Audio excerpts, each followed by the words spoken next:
Hello students, in this class we will be discussing about harvesting. In the previous class we discussed about the weeds. So now we are starting with new topic harvesting and welcome back you all to your 10-minute session. Harvesting of a crop is an important task. Harvesting मतलब crop को काट देना और उसको फिर आगे commercial purpose के लिए use करना. Cutting of crop after it is mature is harvesting. In harvesting, crops are pulled out or cut close to the ground and usually take 3 to 4 months for a cereal crop to mature. Harvesting in our country is either done manually by sickle or by machine called harvester. या तो sickle से हम करते हैं, sickle जैसा कि आपको diagram में दिख रहा है, या फिर एक मशीन होती है जिसको हम हार्वेस्टर कहते हैं, जो कि अच्छी मॉडर्न मशीन है, उससे जो क्रॉप्स को काट सकते हैं. In the harvested crops the green seeds need to be separated. अब हमको क्रॉप्स तो बेचनी नहीं है, हमको तो गेहूं से मतलब है, उसी क्रॉप से कोई मतलब नहीं है. From the chaff. तो चाफ क्या होता है? जो बचा हुआ पार्ट हो गया प्लांट का, जो क्रॉप का बचा हुआ पार्ट है सीड के अलावा वो पार्ट, तो इसको हटाना पड़ेगा. This process is called threshing. So अगर हम लोग थ्रेशिंग की कोई डेफिनेशन पूछे तो हम लोग यहाँ पर लिख सकते हैं threshing is the process of removing seeds from chaff, and this process is done to get pure seeds to be sold in markets, to be used for commercial use.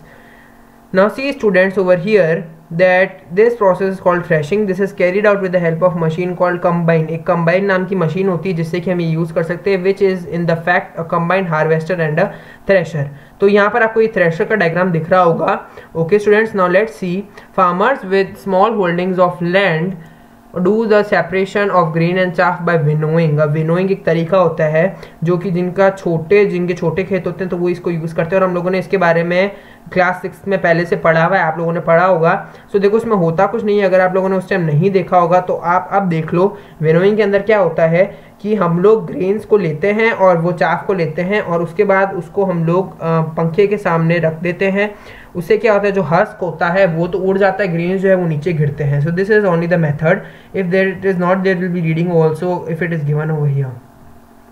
C harvest festival important part है, तो इसको हम लोग ये whatever I am highlighting, I think you should all learn this part, क्योंकि आगे भी बहुत काम आएगा आपके सोशल स्टडीज एंड एवरीवेयर.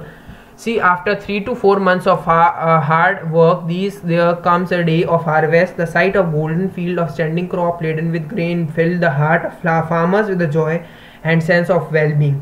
देखो भाई, हम लोग इतनी मेहनत करते हैं क्रॉप्स को उगाने में, और जिस टाइम वो क्रॉप्स उगती है तो जॉय एकदम फार्मर्स में हो जाता है. The efforts of the past season have borne fruit and it is the time to relax and enjoy little. Period of harvest is thus of great joy and happiness in all the parts of India. Man and women celebrate it with a great enthusiasm.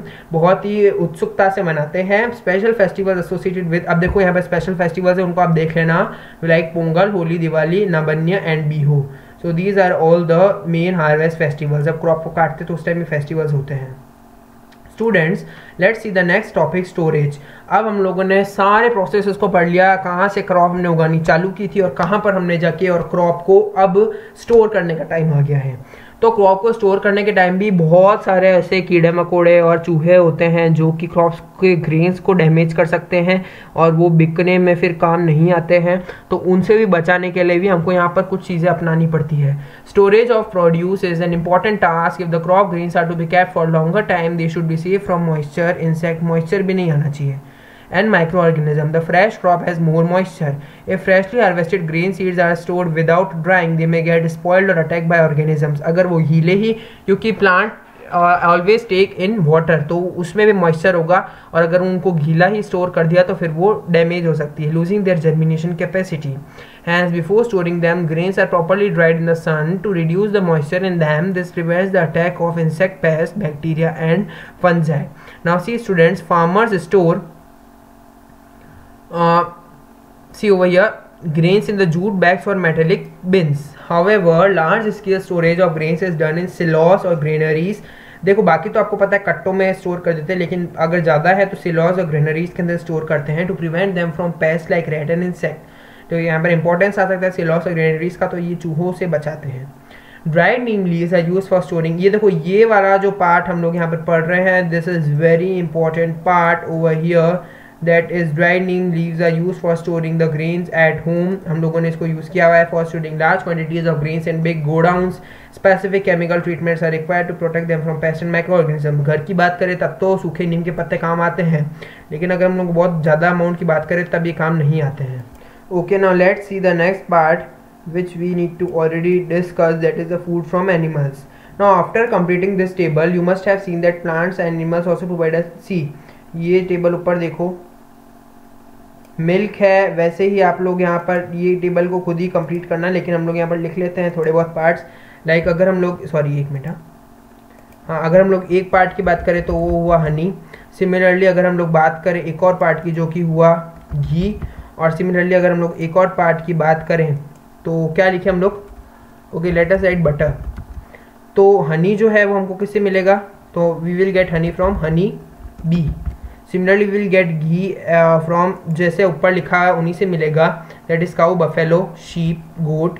Okay, so cow buffalo sheep and goat, और similar thing will be for down also, that is cow buffalo sheep and, sorry ये तो काऊ and buffalo से ही मिलेगा,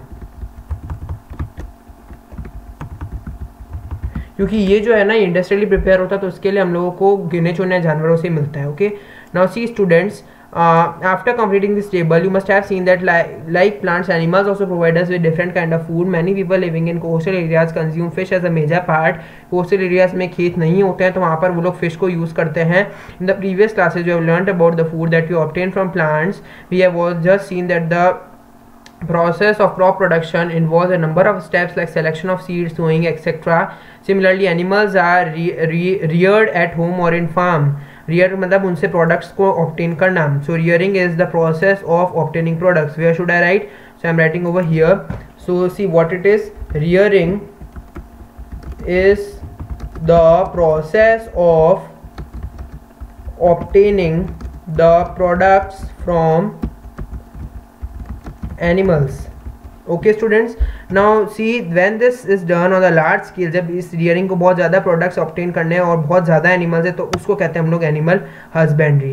So students, I hope with this video you have learned about whatever we have seen. Let us do some of the questions, like select the correct word from the following list and fill in the blanks. Now see float, water, crop, nutrient, preparation. So same kind of plant grown and cultivated are the so what we will be writing over here, we will be writing over here crop. तो हम लोग इसको numbering दे देते हैं ऊपर, तो first will be this crop. Now see the first step before growing crop is, तो सबसे पहले preparation of soil. Now let's see the third one, that is damage weeds would dash on the top of water. तो damage weeds क्या हो जाएंगे, so damage weeds will be floating on the top of water. Similarly students, see the next one, for growing a crop sufficient sunlight and dash from the soil are essential. तो sunlight के अलावा और क्या क्या essential हो सकता है, sunlight के अलावा वाटर और न्यूट्रिएंट्स भी एसेंशियल होते हैं. Student now let's see the match the following questions over here. So kharif crop, so see students over here kharif crop, so paddy and मेज.